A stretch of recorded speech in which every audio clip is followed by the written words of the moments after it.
Examen de fin d'année, session de juin 2013, le ministre en charge de l'Éducation, malgré le contexte difficile, rassure sur les préparatifs et la tenue des examens aux dates indiquées. Bokar Moussa Diarra était face à la presse. Retour de l'administration dans les régions libérées, la série se poursuit après un an d'absence. Direy et Goundam accueillent leurs préfets et sous-préfets. Liberté retrouvée aussi sur les ondes des radios de la ville de Gao. Pendant des mois, les radios ont fonctionné selon le bon vouloir des djihadistes et les animateurs dans la clandestinité.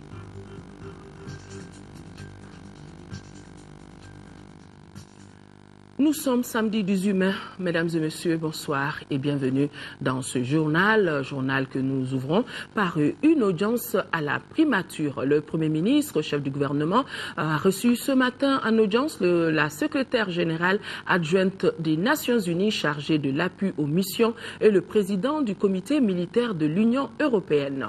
Si, avec la délégation des Nations Unies, il a été question de la transformation de la MISMA en MINUSMA avec la délégation de l'Union européenne. Les entretiens ont porté sur les conclusions de la dernière réunion des chefs d'état-major de l'Union européenne. Mamari Kone a suivi ces audiences pour nous. Au lendemain de la réunion des chefs d'état-major de l'Union européenne tenue à Bruxelles, le coordinateur des activités des 27 chefs d'état-major s'est fait le devoir de venir rendre compte aux autorités maliennes des conclusions des travaux. Des conclusions qui confirment l'engagement constant des pays de l'Union européenne à accompagner dans la durée notre pays. J'ai rendu compte de la réunion que nous avons eue il y a 2 jours avec les chefs d'état-major des armées à Bruxelles et de leur engagement au profit constant et dans la durée au profit du Mali dans le cadre de la formation IUTM Mali. Et c'est à ce titre que je suis venu ici, non seulement pour rencontrer le Premier ministre, le ministre de la Défense, mais aussi aller sur le terrain, voir les formateurs et ceux qui sont instruits et dont le premier bataillon va bientôt terminer sa formation et pouvoir être déployé. Avec la délégation de l'ONU, il a été question de la transformation de la MISMA à la MINUSMA. Une transformation qui vise la stabilisation et le rétablissement de l'autorité de l'État sur l'ensemble du territoire national. Nous avons discuté de la mise en application de la résolution du Conseil de sécurité qui a été votée le 25 avril pour constituer la MINUSMA. Et nous avons surtout insisté sur l'urgence qu'il y a de mettre en œuvre cette résolution et ensuite faire rapport au secrétaire général, au Conseil de sécurité. Et nous avons reçu de la part du Premier ministre toutes les assurances, une ferme assurance de leur soutien pour la MINUSMA et pour tous les collègues qui sont ici, ainsi que les organisations partenaires qui sont sur le terrain afin de pouvoir achever l'exécution de ce mandat. Ces 2 audiences traduisent une fois de plus l'engagement de l'Union européenne et de l'ONU à aider notre pays à sortir de l'impasse. Il n'y a pas de souci à se faire pour une bonne organisation des examens de fin d'année et cela malgré le contexte peu ordinaire de notre pays. C'est l'assurance donnée cet après-midi par le ministre de l'Éducation, de l'Alphabétisation et des langues nationales. Bokar Moussa Diarra a rencontré cet après-midi les journalistes à la maison de la presse et on me signale que le reportage n'est pas encore prêt et en attendant, je vous parlais d'un autre titre dans ce journal, le retour de l'administration dans les régions libérées. Après un an d'absence, l'administration est de retour à Direy et à Goundam en 6e région. Le gouverneur de région, le colonel-major Mamadou Mangara, vient d'installer les préfets et sous-préfets de ces 2 localités. Ils ont été accueillis comme des héros, un témoignage de la liberté retrouvée. Le point avec Adama Djimde. C'est dans une liesse populaire que les jeunes patriotes et le conseil communal de Direy ont accueilli le retour de l'administration. Ces jeunes brigadiers qui ont sécurisé leur ville après la libération sont heureux aujourd'hui de recevoir les représentants de l'État. Ici à Direy, ce jour de gloire et de liberté retrouvée équivaut au 22 septembre 1960. Avant d'installer le préfet, le gouverneur a tenu à rencontrer ces jeunes. Objectif, leur notifier la reconnaissance de la nation pour leur acte de bravoure. En installant le préfet et son adjoint, le chef de l'exécutif régional a réaffirmé qu'ils ont la charge de conduire les chantiers de l'État à Djiré.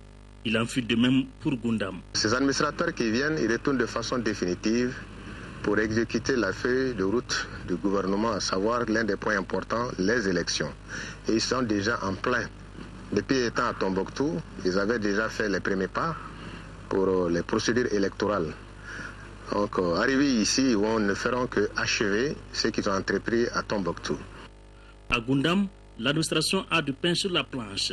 Ces centaines d'amas de registres, de documents et d'archives témoignent de la brutalité des terroristes. Qu'à cela ne tienne, l'État reprend ses droits. Ces administrateurs sont déterminés pour l'amour de la patrie. Pour eux, la feuille de route est déjà tracée. La première action, c'est de regrouper les forces vives, regrouper la population, regrouper tout le monde pour que les activités puissent démarrer facilement. Nous demandons à tous les chefs de service qui sont partis à revenir pour que nous puissions démarrer les activités dans tous les domaines. À l'image de ces soldats de l'administration, les autres agents de l'État doivent emboîter le pas, car personne ne fera éternellement le Mali à notre place. La troisième édition du Salon africain des transports dénommé Africa Transtour s'est ouverte à Abidjan, en Côte d'Ivoire. Et les 15 pays de la CEDEAO prennent part au salon, lequel salon vise l'émergence d'une coopération entre États. Plusieurs ministres des Transports étaient présents à l'ouverture, dont celui de Mali, le colonel Abdoulaye Koumaré, et c'est un compte rendu signé de Boubacar Sissoko. Cette troisième édition du Salon africain des transports est une opportunité et un nouvel espoir pour toute l'Afrique de l'Ouest. Ce salon favorise non seulement l'émergence d'une coopération entre États, mais aussi il aidera les pays de la région ouest africaine à trouver des solutions aux problèmes qui entravent les transports. Les pays n'ayant pas de débouchés sur la mer peuvent tirer beaucoup de bénéfices. Ça augure déjà du bon par rapport à l'intégration économique sous-régionale. C'est-à-dire que l'intégration économique passe par les transports. Notre pays a besoin d'être désenclavé et c'est seulement à travers le transport, que ce soit le désenclavement intérieur ou le désenclavement extérieur. L'espace d'exposition du Salon africain des transports donne l'occasion aux acteurs du transport de nouer des relations de partenariat. Une autre opportunité, c'est le partage d'expériences en matière de transport. Déjà, des perspectives s'offrent au Mali dans le cadre du transport maritime. À travers ce salon, nous allons profiter pour avoir un autre port, un port d'accès ici, en Côte d'Ivoire, qui est le port de San Pedro. En plus du port d'Abidjan, ce port d'ailleurs, on vient de faire un essai qui a été concluant. Plus de 150 exposants venus de l'espace UEMOA participent à cette troisième édition du Salon africain des transports d'Abidjan. Une telle initiative concourt au renforcement de l'intégration entre les pays de la région. En marge des travaux du salon, le ministre Koumaré a eu une rencontre avec le personnel des entrepôts maliens en Côte d'Ivoire et avec le Conseil malien des chargeurs et celui des transporteurs routiers du Mali. Voilà, on me signale que la conférence de presse qui a été donnée par le ministre en charge de l'éducation, que l'élément est en place, là où Moussa Bokar Diarra disait qu'il n'y avait pas de souci à se faire pour une bonne organisation des examens de fin d'année, et cela malgré le contexte peu ordinaire de notre pays. Compte rendu signé Lamine Tchekoura à Koulibaly. Cette conférence de presse a été l'occasion pour le ministre de confirmer les dates retenues pour la tenue des examens, session de juin 2013. Des examens qui se tiennent dans un contexte marqué par l'insécurité et les élections à venir. Le diplôme d'études fondamentales, le DF, le baccalauréat, le CAP, se tiennent dans la première quinzaine de juin, tandis que le BT, le brevet de technicien, se déroule à partir du 17 juin. Environ 219 000 candidats se présentent au DF cette année et 112 000 au baccalauréat. En ce qui concerne les programmes, De manière générale, le taux d'exécution à la date du 26 avril varie entre 90 et 95% dans les régions non affectées par la crise sécuritaire. Quant aux écoles des régions du Nord, excepté celle du Cap de la ville de Gao et de certains caps de la région de Mopti, la plupart d'entre elles ont ouvert leurs portes entre mars et avril avec le minimum d'enseignants. Les examens coûteront environ 3 milliards de francs CFA. Ces 3 milliards ne prennent pas en compte les centres des régions du Nord qui restent à définir, une session spéciale pour les élèves qui n'auront pas composé au Nord et dans certaines parties de Mopti se tiendra probablement en octobre. L'organisation de 2 sessions se justifie par le fait que, d'une part, ceux qui ont épuisé les programmes et qui seront admis pourront préparer les dossiers à temps pour postuler aux bourses offertes par les différents pays, préparer les dossiers pour se présenter aux différents concours organisés entre le mois de juillet et celui de septembre, s'inscrire à temps dans les universités étrangères pour ceux qui ont les moyens. Enfin, les candidats admis au DEF seront orientés à temps. Et d'autre part, la session spéciale permettrait de donner plus de chances de réussite aux candidats des régions du nord du Mali dont les programmes n'ont pu être achevés. Par ailleurs, certains candidats réfugiés dans les pays voisins pourront revenir tenter leur chance à la session spéciale. Le ministre, dans sa conclusion, a invité les enseignants à œuvrer au bon déroulement des examens, à la réconciliation nationale et à la prévention des populations contre les mines antipersonnelles. Toujours sur le sujet éducation, le président de l'Assemblée nationale porte à la connaissance des honorables députés qu'une séance plénière de la session ordinaire en cours se tiendra le lundi 20 mai et les jours suivants s'il y a lieu à partir de 10h dans la salle Modibo Keïta. Le projet d'ordre du jour porte sur des questions orales adressées à Monsieur le ministre de l'Éducation, de l'Alphabétisation et de la Promotion des langues nationales. Des délibérations sur le projet de loi modifiant la loi numéro 06-044 du 4 septembre 2006 portant loi électorale des communications. Et on nous signale par ailleurs le même soir, le lundi soir, le ministre de l'Éducation, de l'Alphabétisation et de la Promotion des langues nationales quittera Bamako pour Salvador au Brésil. Il participera du 20 au 24 mai prochain au 15e Forum mondial sur la nutrition des enfants. À noter qu'au cours du dit forum, le ministre Bokar Moussa Diarra présentera l'exemple malien du développement des programmes d'alimentation scolaire.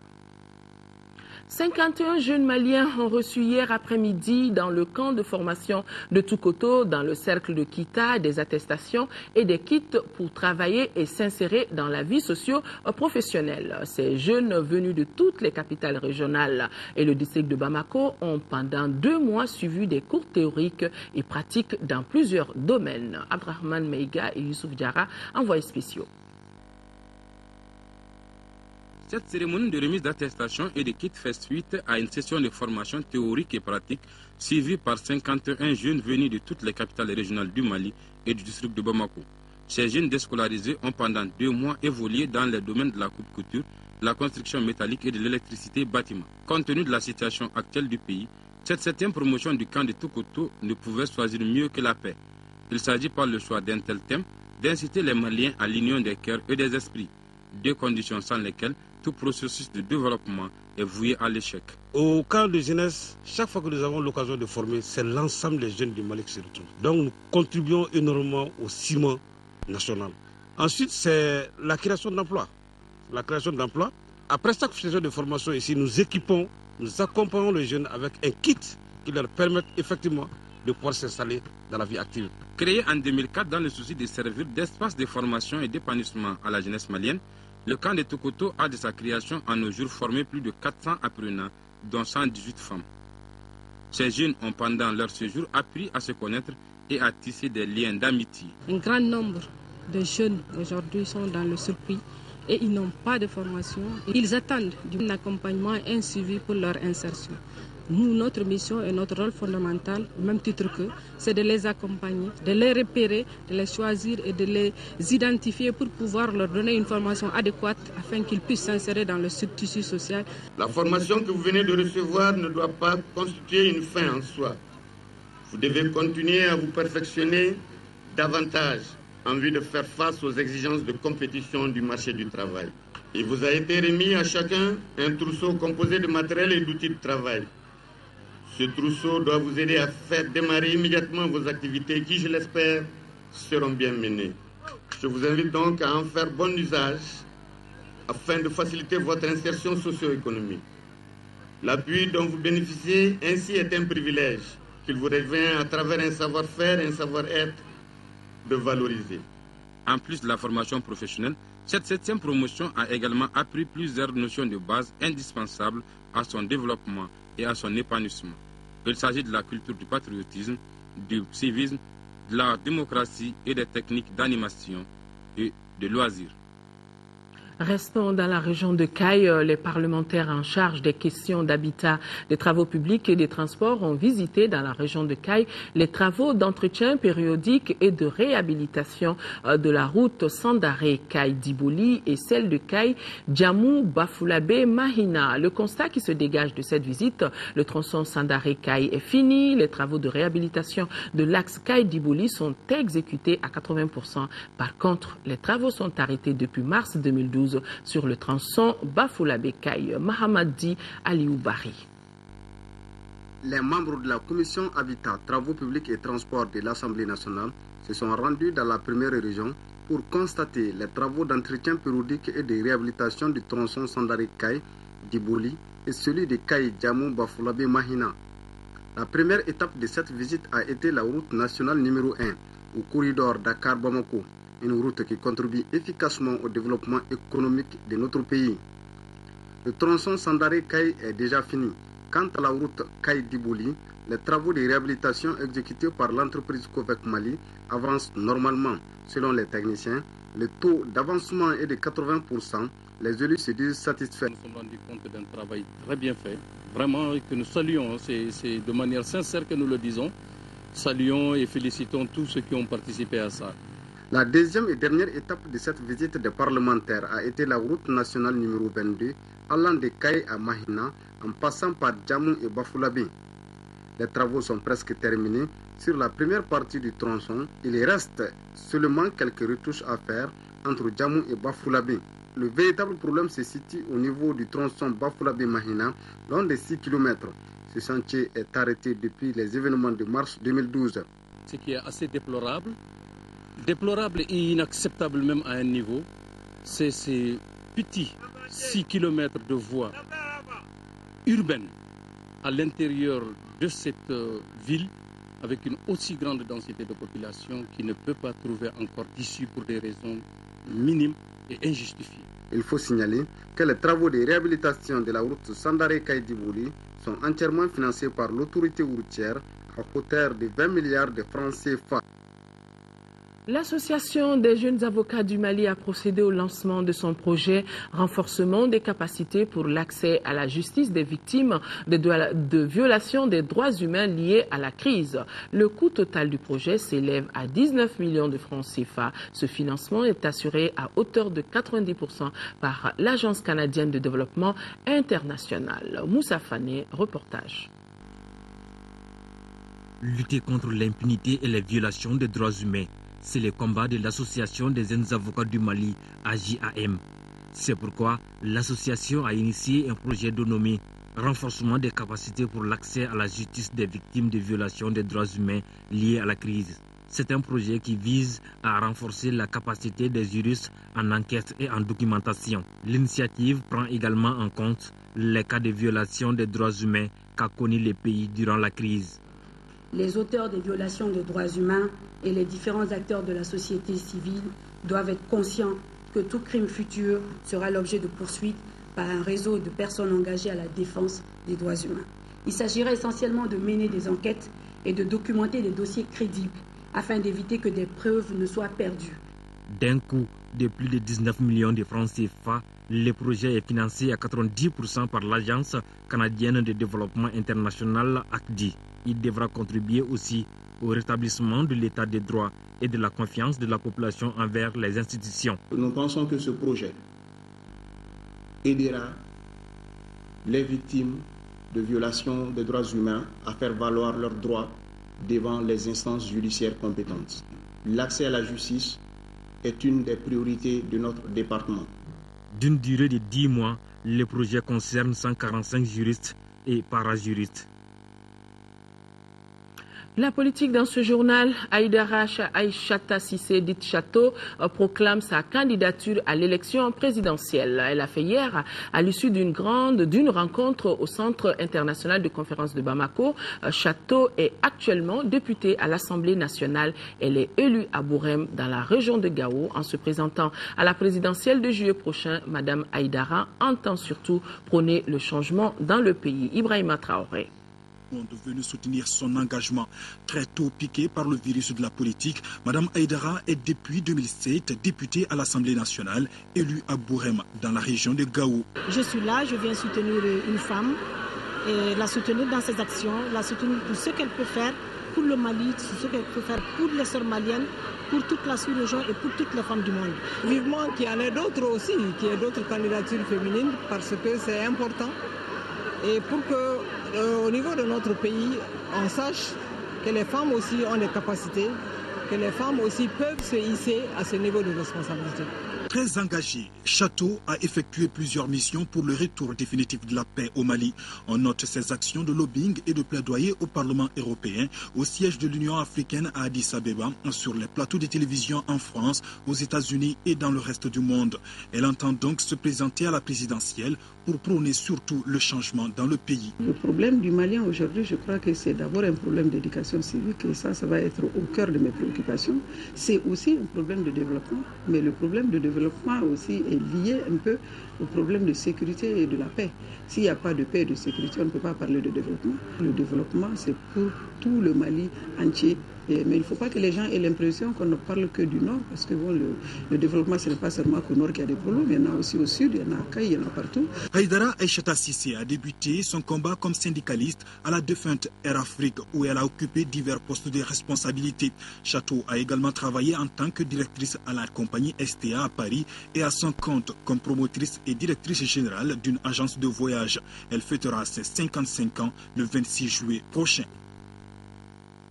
Le Rassemblement pour le développement et la solidarité RDS engage une réflexion sur le développement durable et la gouvernance. C'est à la faveur d'une journée dont l'objectif est d'attirer l'attention des pouvoirs publics et des populations sur la bonne gestion des ressources naturelles. Au micro de Bourama Traoré, le président du RDS, le professeur Younoussa Meïdiko, revient sur le sens du concept développement durable et gouvernance. Il s'agit d'un développement équilibré, harmonisé, un développement de partage, un développement solidaire avec les couches défavorisées, avec les pauvres, un développement ouvert sur le futur.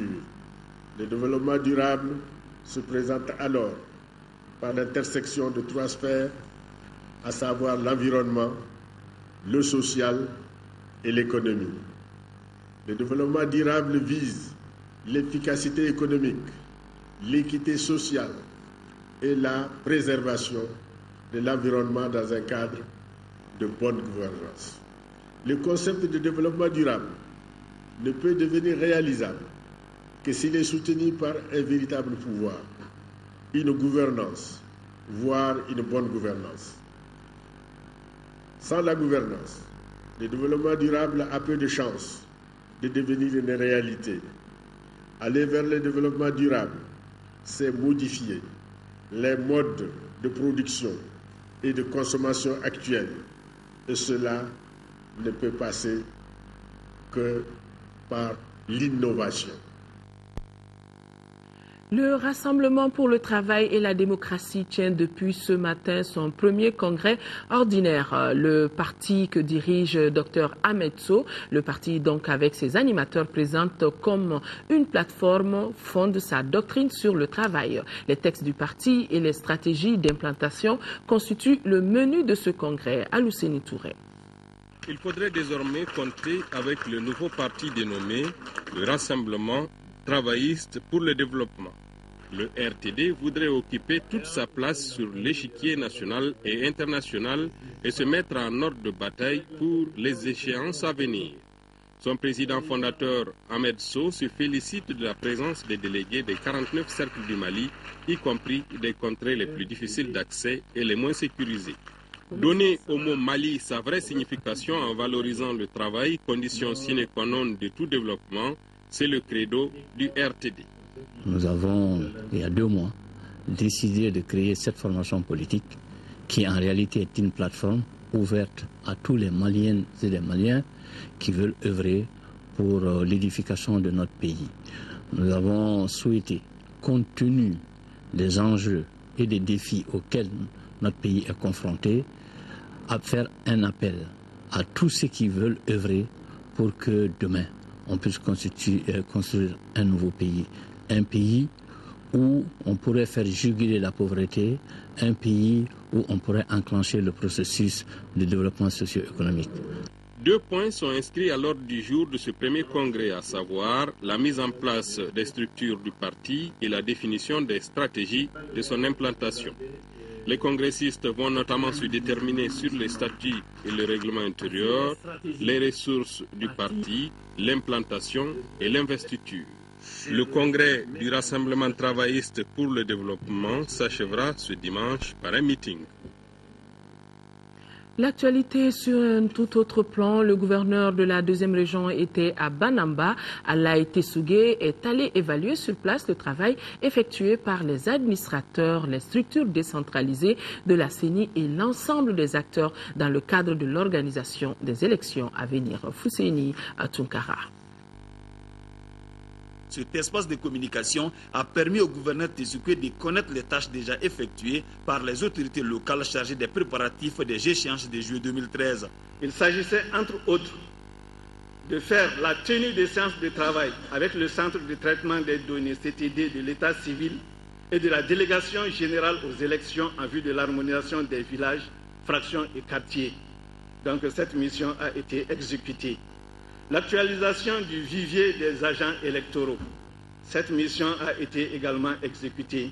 La détermination par les sous-préfets des ressorts de remise des cartes NINA ainsi que les plans de progression des équipes est exécutée. On peut également ajouter à ces travaux abattus la disponibilité en lieu sûr de 374 urnes, 322 tampons encraires, 638 isoloirs, bref, tous les matériels électoraux indispensables à la réussite d'une élection.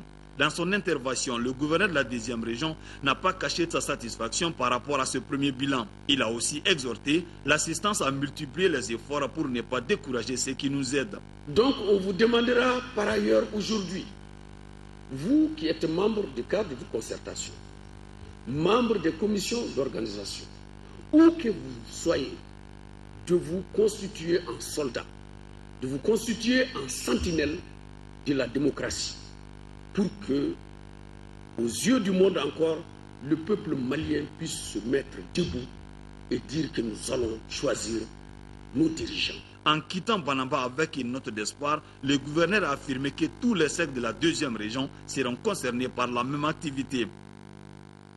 L'ONG Vision citoyenne du millénaire poursuit sa campagne d'information et de sensibilisation des femmes leaders d'associations et de groupements sur le processus électoral. L'association a rencontré à Daoudabougou, en commune 5 du district de Bamako, les responsables d'associations et de groupements féminins. Abdrahman Meiga, reportage.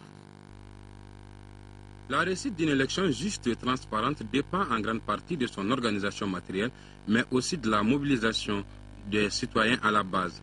Tel semble être le message fort compris par l'ONG Vision citoyenne du millénaire en organisant le présent cadre de concertation. Cadre qui regroupe plus d'une centaine de femmes composées essentiellement de leaders d'associations et de groupements de femmes de Daoudabougou en commune 5 du district de Bamako. Ensemble, ces femmes ont eu à échanger sur des sujets d'une importance capitale pour la promotion et l'épanouissement de la femme. Ces sujets concernent notamment le rôle de la femme dans la vie associative et politique, le leadership féminin et le développement local. Nous aurons les moyens. Les moyens, c'est quoi d'abord? C'est notre volonté d'y arriver. Et comme vous l'avez constaté, la volonté y est. Nous avons des partenaires, nous sommes des femmes. Tout le monde est prêt à nous aider, à nous accompagner. Actualité oblige, ce cadre de concertation a également été l'occasion pour ces leaders d'associations pour faire une vue d'ensemble sur l'importance de la participation des femmes au processus électoral et la gestion d'activités génératrices de revenus. Autant de concepts sans lesquels l'autonomisation et la participation des femmes dans les instances de prise de décision n'auront de suite favorable. Sur la vie politique, elles ont compris quelque chose parce qu'elles croyaient qu'elles devraient voter seulement pour les hommes. Mais maintenant, elles ont su qu'il ne s'agit pas de voter seulement pour les hommes, mais il s'agit de voter également pour elles-mêmes. Aujourd'hui, nous sommes très heureux de savoir que ce que les femmes ont appris, elles sont capables aujourd'hui de manipuler l'outil qui leur a été donné. Dans la poursuite de ces ambitions, l'ONG Vision Citoyenne du Millénaire poursuivra ce genre d'activité dans tous les quartiers de la commune 5 du district de Bamako. Ces initiatives permettront d'inciter ces leaders d'associations à une prise de conscience afin d'apporter leur contribution à l'essor économique de notre pays. Pénurie d'eau dans les quartiers périphériques de Bamako, les populations de Rimadjo sont désormais soulagées de la corvée d'eau grâce à l'opération distribution d'eau potable initiée par l'association Nieta en collaboration avec l'association des chefs de famille et le comité de gestion communautaire du dit quartier. Moussoukoura Konati a suivi l'opération pour nous. Il n'y a pas d'eau ici, il n'y a pas de puits ni de pompe. Nous sommes loin des bonnes fontaines qui se trouvent jusqu'au bord du goudron. Pour satisfaire les besoins domestiques, il faut en moyenne 2 filles par jour pour une famille moyenne, ce qui fait une dépense journalière de 1000 francs, rien que pour l'eau. Ils n'ont pas d'eau. Imaginez ce que ça fait au point de vue santé, au point de vue difficulté pour la population. Une mère de famille fatiguée et désespérée, un chef de village impuissant. L'opération distribution d'eau potable est une réponse à cette réalité fâcheuse que vivent les populations de Irimadjo en général et de Irimadjo Médine en particulier. Les raisons de la création de l'association Nieta sont fondamentalement la recette des problèmes réels de développement qui se posent à notre quartier. La pénurie d'eau est un problème récurrent dans notre quartier, un réel problème de développement. En attendant d'avoir une solution définitive, nous nous sommes organisés pour fournir de l'eau à notre population. Cette opération est rendue possible grâce à la collaboration de l'association des chefs de famille, de la mairie, du comité de gestion communautaire et de la protection civile. Elle s'étend à tous les quartiers de Irimadjo à raison de 3 ravitaillements de 3500 litres tous les 2 jours. En 4e région, 40 jeunes seront installés sur 120 hectares de périmètre rizicole pour la campagne agricole qui s'annonce. La directrice générale de l'Agence pour la promotion de l'emploi jeune était jeudi dernier sur le site à Siengo. L'installation de ces jeunes s'inscrit dans le cadre des chantiers écoles avec la méthode haute intensité de main-d'œuvre. Kandesila depuis Ségou. Ils sont 40 nouveaux jeunes qui vont bientôt bénéficier chacun de 3 hectares dans la zone d'Indegourou, précisément à Siango.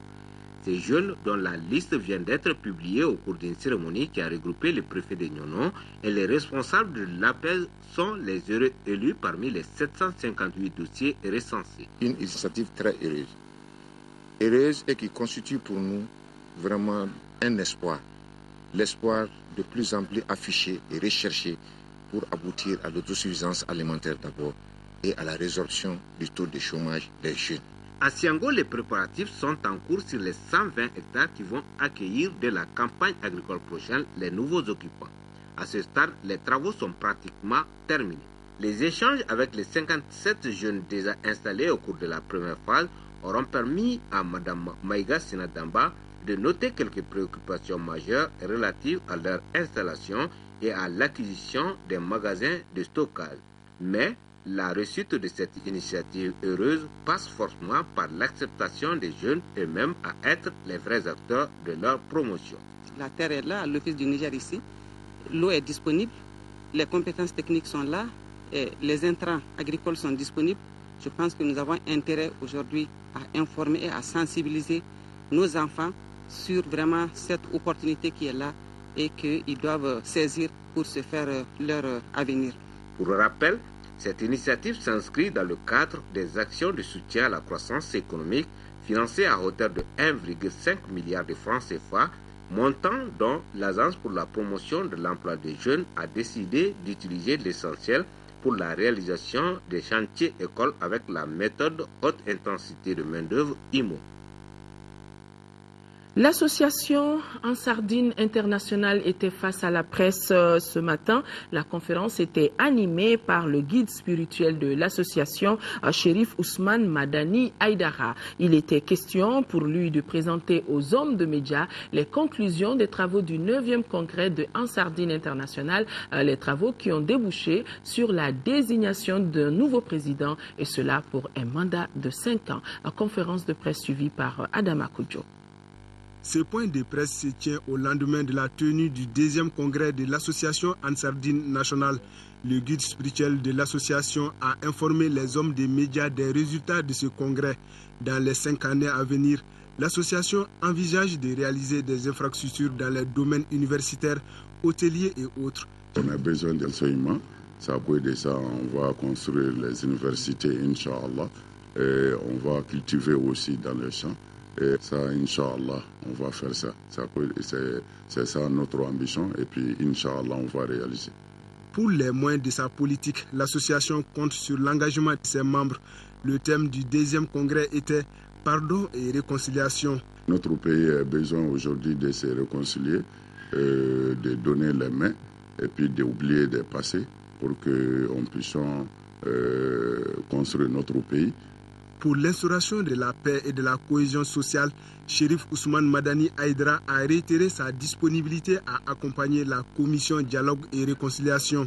Selon le guide spirituel, la religion doit s'éloigner de la politique afin de mieux jouer son rôle. Il prévient qu'il ne va pas donner de consignes de vote sauf pour sauver le pays. L'autre titre phare de ce journal, c'est ce vent de liberté sur les radios privées de Gao depuis le départ des djihadistes. Les animateurs s'organisent pour pouvoir donner des émissions dignes de ce nom. Notre équipe basée à Gao et dirigée par Daouda Zoumana Traoré dans la ville nous fait voir le quotidien de ces radios. La ville de Gao dispose de 7 radios privées dont les grilles de programme répondent aux préoccupations de la population. Jusqu'à l'occupation récente de la partie septentrionale de notre pays, ces radios arrivaient tant bien que mal à jouer leur rôle dans le développement de la cité. Avec cette nouvelle donne, les choses ont changé. Interdiction de jouer de la musique et bref, une véritable censure s'est installée. Les pressions, je vous avoue, ont été très fortes. Très fortes. Avec le MNLA d'abord, parce que je vous rappelle que nous avons été agressés ici au niveau de la radio pour la simple raison que le MNLA a voulu que cette radio puisse faire des sensibilisations au niveau des populations pour que les populations adhèrent à leur cause. On était obligé de changer toute notre grille de programme. Quand la radio émettait, on ne jouait que de la musique coranique, c'est-à-dire de la lecture coranique. Et je vais vous dire qu'il y avait aussi la musique des pays arabes qu'on nous a amenés pour nous obliger vraiment à jouer. Toute radio qui s'opposait à leurs consignes était sanctionnée ou menacée. Cela est arrivé aux radios Adar Koima, Nata et Hanna. Des animateurs ont fait l'objet d'exactions sur leur propre personne. La nuit du 5 août, en plein Ramadan, ils sont venus en grand nombre, ils m'ont enlevé, ils m'ont tabassé avec le fusil. Donc depuis le studio, j'ai pris KO. Ils m'ont pris, m'ont amené derrière la ville, dans un espace vide. Ils m'ont torturé là-bas, ils m'ont laissé pour mort. Autre forme de menace, l'animateur Kader Touré était donné pour mort pendant les moments chauds de cette rébellion. J'ai appris l'information comme vous, parce que nous émettons en ce moment quand RFI avait donné l'information. Et tout ce que moi j'ai déploré, c'est que ça a été une véritable faute grave d'information. Les agents de ces radios, malgré les interpellations, les emprisonnements et les bastonnades, ont tenu tête aux terroristes, aux narcotrafiquants, aux rebelles et aux soi-disant djihadistes. Malgré leur refus souvent catégorique, ces radios ont servi de canal de propagande aux occupants de Gao. La population, qui a toujours détesté les avis et communiqués de ces soi-disant djihadistes, a apprécié tout de même la bravoure et la ténacité des radios privées. C'est à cause de ces radios-là que nous sommes même restés ici à Gao. Parce que chaque jour, il y avait des nouvelles, c'est la sensibilisation et tout par ces radios-là. Un autre manque à gagner, c'est la destruction totale des installations de l'ORTM Gao, ce qui a privé les habitants de la cité des Askia d'informations nationales et même internationales.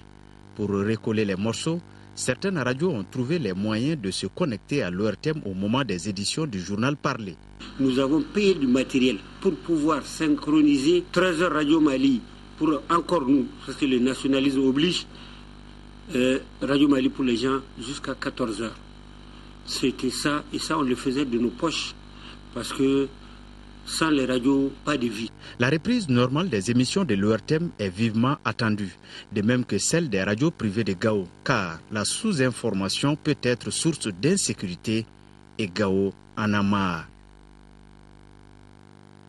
Sport, athlétisme dans ce journal, la 21e édition du tournoi de la solidarité a démarré hier après-midi au stade du 26 mars. Le Bénin est le seul pays absent à cette édition. Notre reporter Isaac Tienou a assisté à la cérémonie d'ouverture. Voici son compte-rendu.